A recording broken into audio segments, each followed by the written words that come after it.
Hello, everyone. Welcome to our first live session of the year with H&N International. Today, we have a special roundtable format. I'm Juliana Armijo, Key Account Manager for South America. Today, we are excited to share an exclusive interview with Dr. Micaela Pinto, where she explained the key insights into modern nutrition. And joining the discussion, our nutrition specialist, Emilio Scappaticcio. Hi, Emilio. Great to have you here. How are you? Morning. Good morning, Juliana. I am fine, thank you. And you?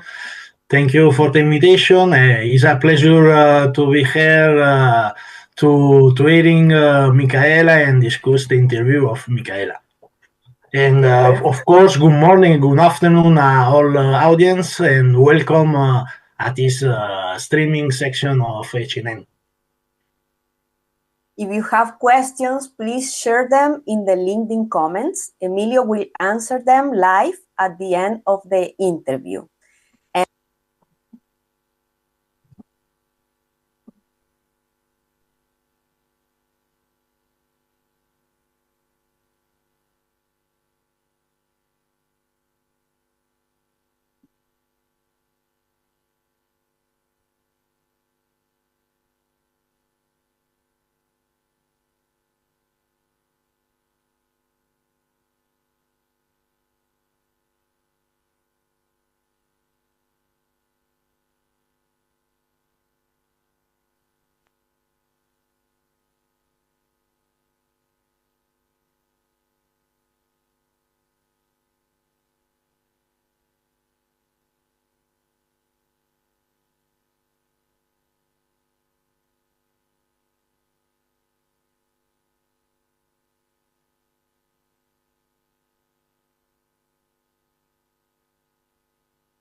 Sorry, we have a little problem, but we come back.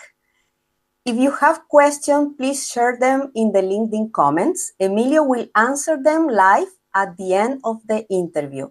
And just in case LinkedIn gave us trouble, like now, you can watch the backup stream on our YouTube channel.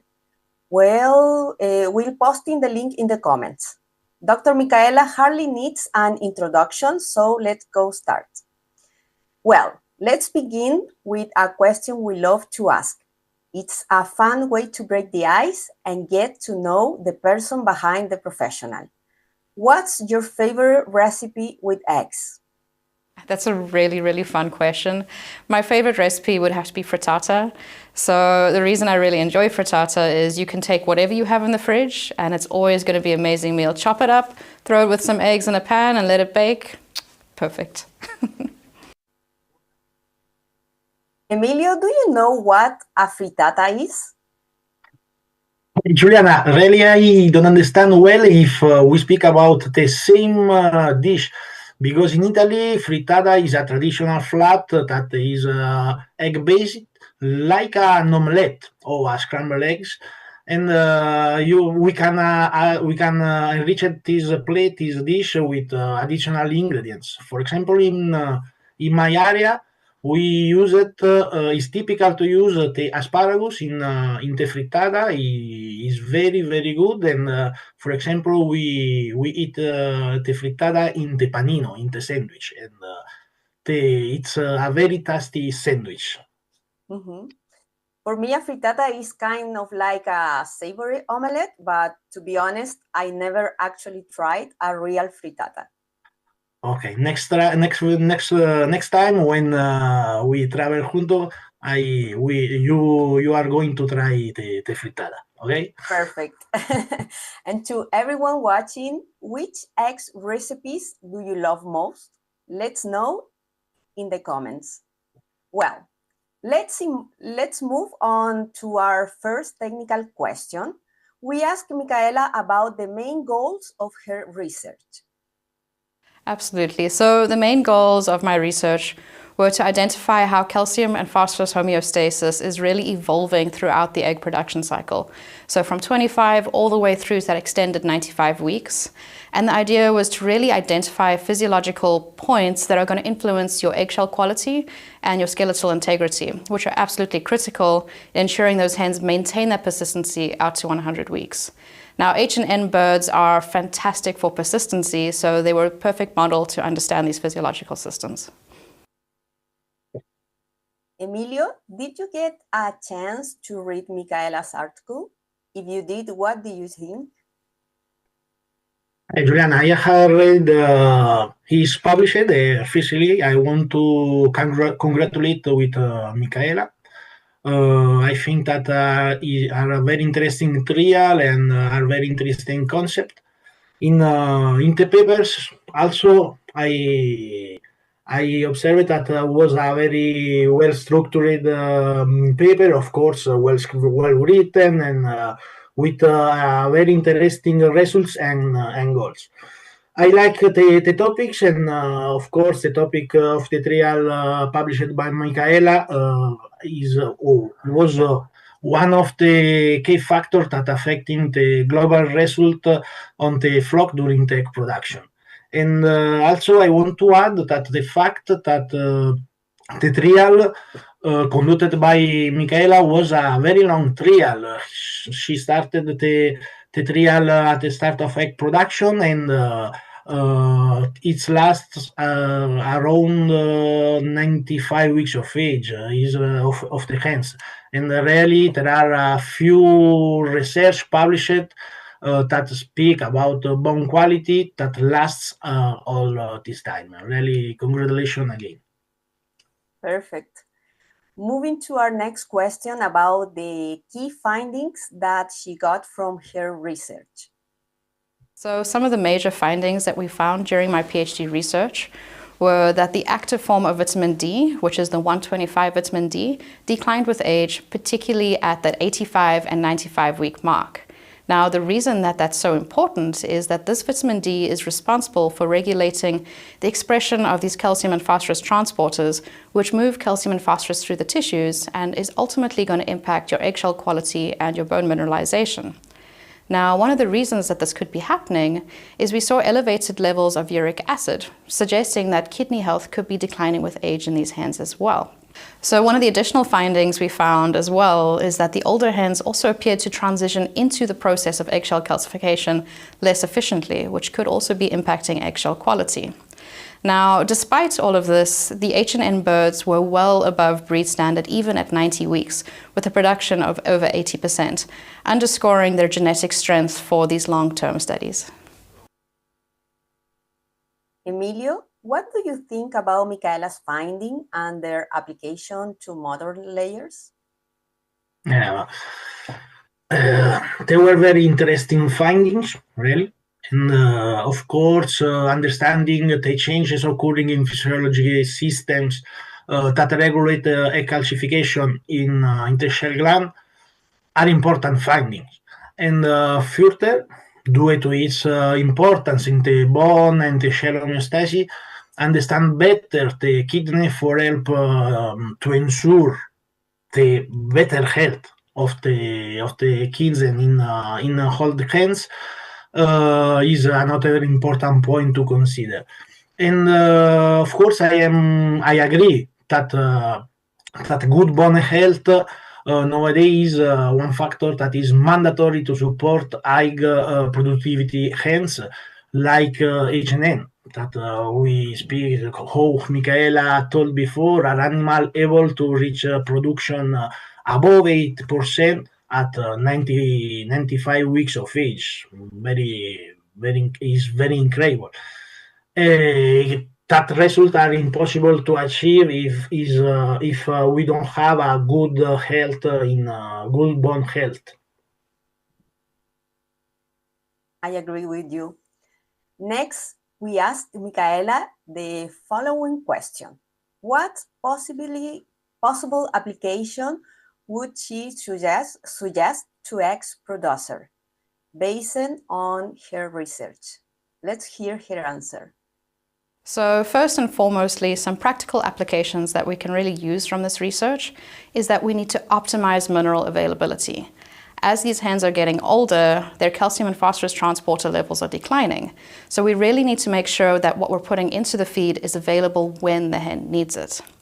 In addition to this, we saw the renal health decline, which means that we can support the kidney by providing metabolites such as your 25 vitamin D, your 1-alpha vitamin D, or a 125 vitamin D, which are going to take some pressure off of those kidneys and really help support eggshell quality and bone strength. Now, in addition to providing these hydroxylated vitamin D metabolites, we can also provide antioxidants to the hens to really support that renal and hepatic health towards the end of the cycle, ultimately helping support calcium and phosphorus homeostasis in these extended production cycles.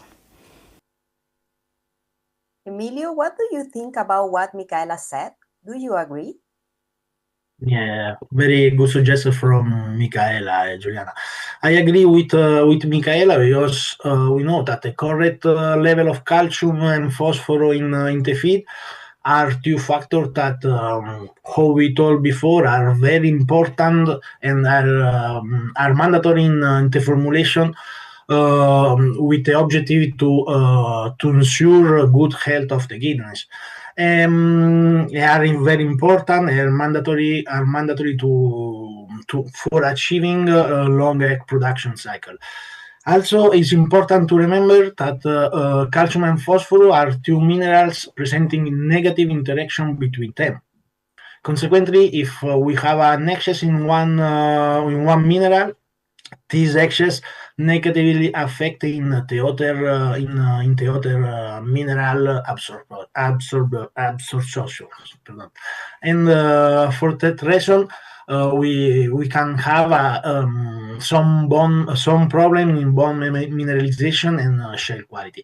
This concept for me is important for you too, because you travel with me is very important, and we know that for some customers, some countries in which, for example, add more extra calcium in the formula, that concept is a concept that need to be in account or to be considered. You're right. Yeah. Now let's look at Micaela's thought for the future. So moving forward, I'm really excited to take the knowledge that I learned during my PhD and apply it into the field. So at the moment, I'm a technical specialist for Communique, specializing in laying hens. And science is never a process where you finish learning. So I'm going to continue to learn and continue to provide service to our customers in South Africa. In addition to this, Neuro Livestock Research is also looking to place hens at the end of this year and really take a look at calcium digestibility in laying hens, which is something that hasn't been done before. So there's some really exciting research associated with Communique and Neuro Livestock Research that is really going to excel the research in laying hens forward in the future. Micaela's perspective on continuous learning is very interesting. Emilio, what do you think? Micaela is right because science is never a process where you finish learning. Usually, when a trial is finished, this trial generates a series of questions, and this open new windows for new research. And also, I want to add something about the new trial that Micaela told before about the results of the calcium digestibility in live hens, because I think that is an interesting point, interesting research, and nothing. We wait for these results, and I would like to read and to learn a lot about that research. Perfect. We asked Micaela the kind of research that she should like to see more often published. Here, what she said. Absolutely. I think this is one of my favorite questions. Being a scientist, it's always what's next.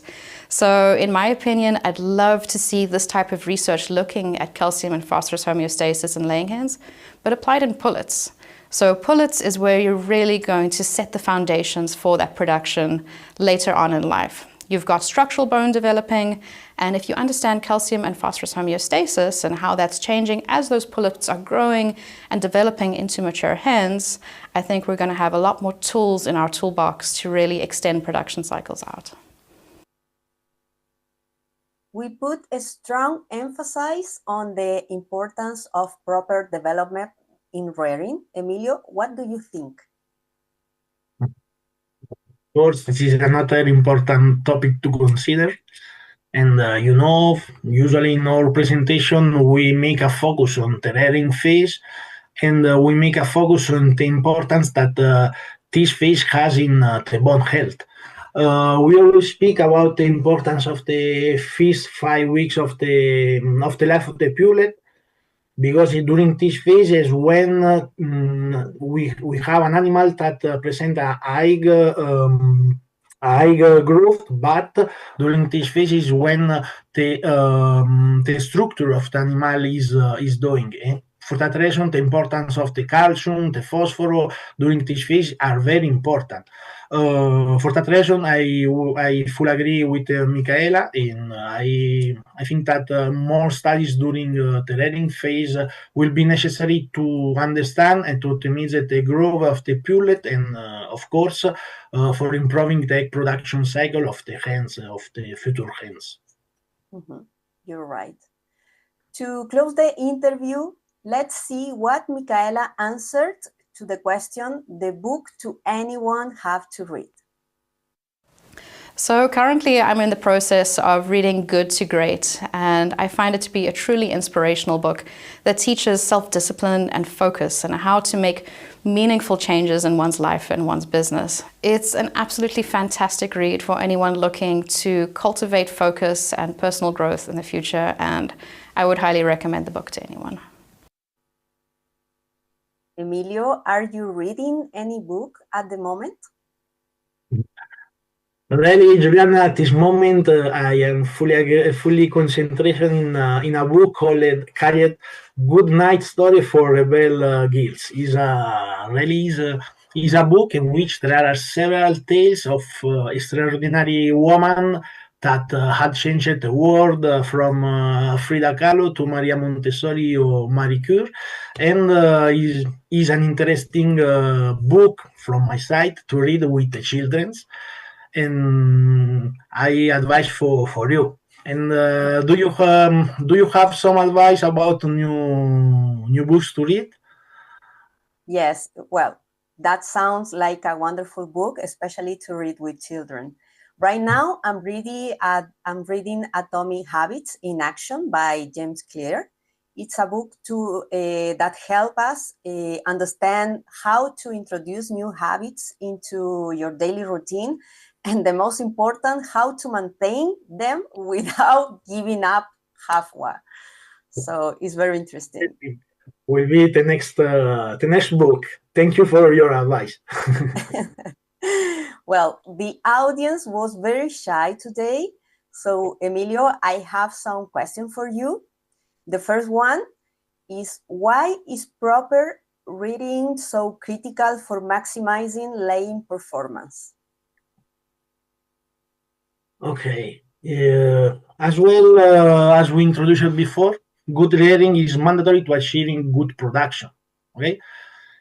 Concretely, the first 5 weeks of age, how we spoke before, are very important because are characterized by a fast growth of the purlets, and at the same time are characterized for fast growth of the bone structure. For that reason, at that age is when the structure bone is formed, and this factor is mandatory to have a well-structured hands during the production phase. Consequently, the level of calcium and phosphorus, how we spoke before, or we told before, are very important during this phase and of the life of the purlets, and need to be considered during the formulation. Mm-hmm. Emilio, and why is medullary bone so essential in layers, and what practices help maintain it? Good. This is another important point to consider because if we want to achieve long egg production cycle, we know the importance of the medullary bone. The medullary bone is a specialized bone for reserve of calcium, and it is important because it's a source of reactive calcium during the shell production. Okay, it's calcium from the shell.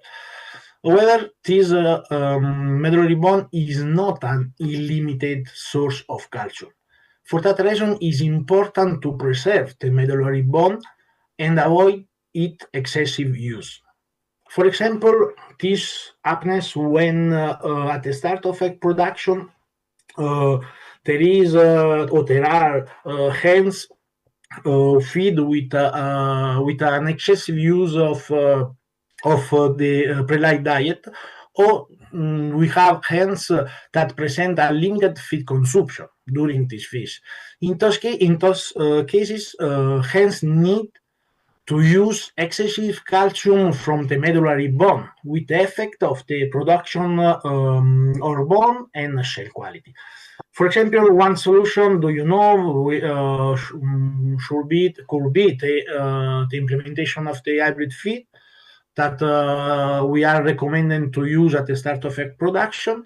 And how do you know? Well, hybrid feed presents several good effects on the start of production, like quickly egg production development, and allow to achieve rapidly the egg weight target, but at the same time, due to the level of calcium that characterizes this hybrid feed, is a strategy that can help hens to preserve this medullary bone. Perfect. I will read a question from LinkedIn. Ahmed said, what about formulations without MCP or DCP? Yeah. Formulation without depends on the age of the hens, because it depends on the raw material you use it, because phosphate are two raw material that supply phosphorus in the diet. It is really that the requirements of the phosphorus from by hens by by adult, by mature hens from 30 weeks of age, more or less, is are low recommendation. Maybe we can use low levels of phosphate in this formula. However, during the rearing phase, the requirement of the phosphorus are different, are higher. And if you don't have other raw material that can help us to achieve this value, formulate without phosphating nowadays at that age is more difficult. Perfect. Martin said, many thanks for the presentation. I kindly request the PhD lady presenter to once again share the title of the book she spoke about here on this platform. Martin, we will put the name in the LinkedIn comments for you, okay? I have another question. Let me read them. Is there any impact of stocky density in cage on egg shell thickness? What is the standard value about this? Okay. Stocky density, bueno, stocky density can affect the shell quality, but more than stock density, feeder space can affect on shell quality. Why? Firstly, because affect feed intake, and consequently the level of calcium and phosphorus in firstly calcium in the diet, and can affect thickness and shell quality in general. When speak about thickness, depends. There are several values that are recommended about the thickness because depends also in the point of the eggs in which this trial is made. Perfect. Baris said, sorry if you have mentioned it already, but in addition to Mr. Ahmed's question, what's your position about the lasted non-feedic phosphorus recommendation for layers by Professor I can say the name, sorry, Rodenscore, which is 0.22%. Yeah, all depends on the feed intake. Okay. Firstly, nowadays we recommended, we speak not about no feeding phosphorus, but about available phosphorus. That is the phosphorus available for hens.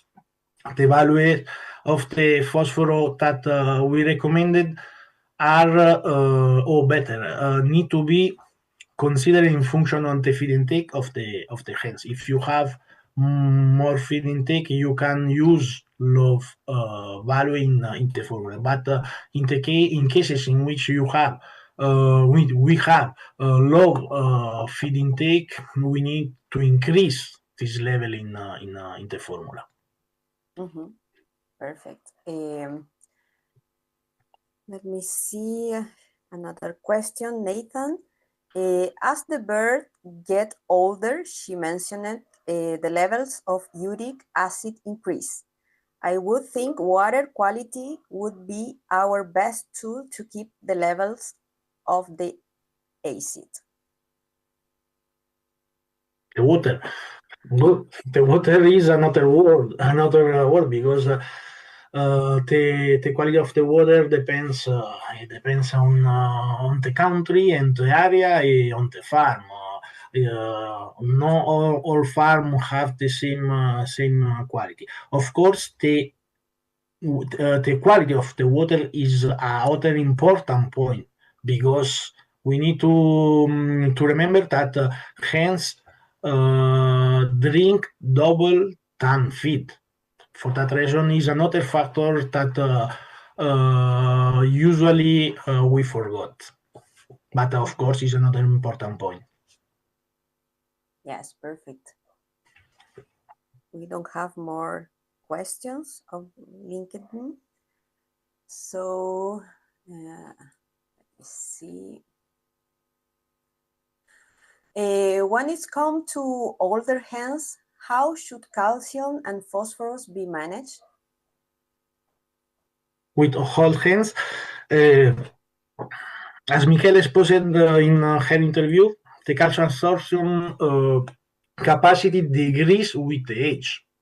For that reason, the production of 1,25-hydroxyvitamins will be altered in the capacity of the hands to use the mineral decrease. For that reason, one action to make in a formula is to increase the level of the calcium in the diet and, of course, the proportion of the coarse carbonate too. Perfect. Regarding older hens, what's your recommendation for phosphorus levels?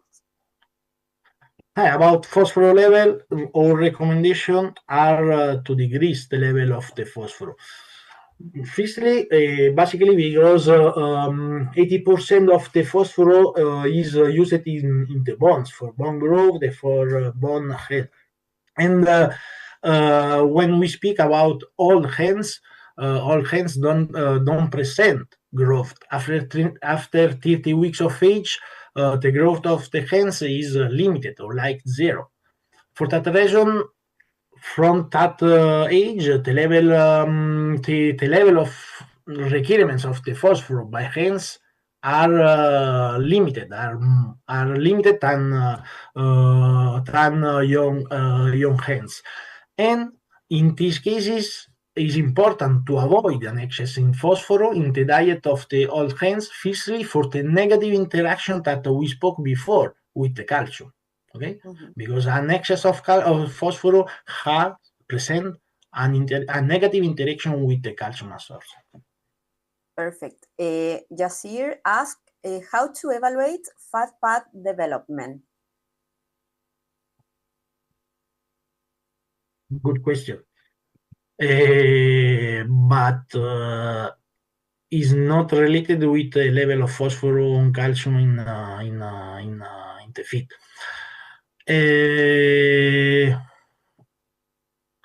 This is a good question that we need to speak in another streaming only for that. Perfect. No problem. Increase calcium and decrease phosphorus with the age. And what about the source of calcium? About the source of calcium? Yes, about the source of calcium, we recommended to increase with the age the proportion of the coarse carbonate in the diet. We need to understand that the process of the shell formation is a long process, right? It lasts 60, 70 hours. And most of this process happens during the night when hens don't have the possibility to feed the calcium. And only for example, the osteoclasts, that a type of bone cell that remove bone tissue with the objective to obtain calcium available from bones to shell. During the night, when the shell is forming, the action of the osteoclasts increase a lot. Some studies reported that this activity increased 9 times during the night than respect during the day. For that reason, in coarse calcium is a source of calcium available in the digestive tract during this time, during the night, and can reduce that activity, and consequently is an action that helps us to preserve the medullary bone. For that reason, we recommended to increase with age the proportion of coarse carbonate in the diet. And why is it important to increase the proportion of the coarse carbonate in the feed of all layers? Why is important? For that reason? Firstly, because we need coarse carbonate during the night. We need that hens has carbonate in the digestive tract, and because we need to remember that the absorption of the calcium by hens decrease with age. Perfect. Well, we want to thank to Dr. Micaela Pinto for sharing so much high quality time with us. And thanks you so much, Emilio, for sharing your expertise and for your time. Thank you, Juliana, for the invitation, and it's a pleasure share time in the streaming of H&N. Thank you. And big thanks to everyone who joined us and sent your questions. On March, we will come back with another live session with H&N, this time with Dr. Carlos Ariel. Stay tuned and have a great day.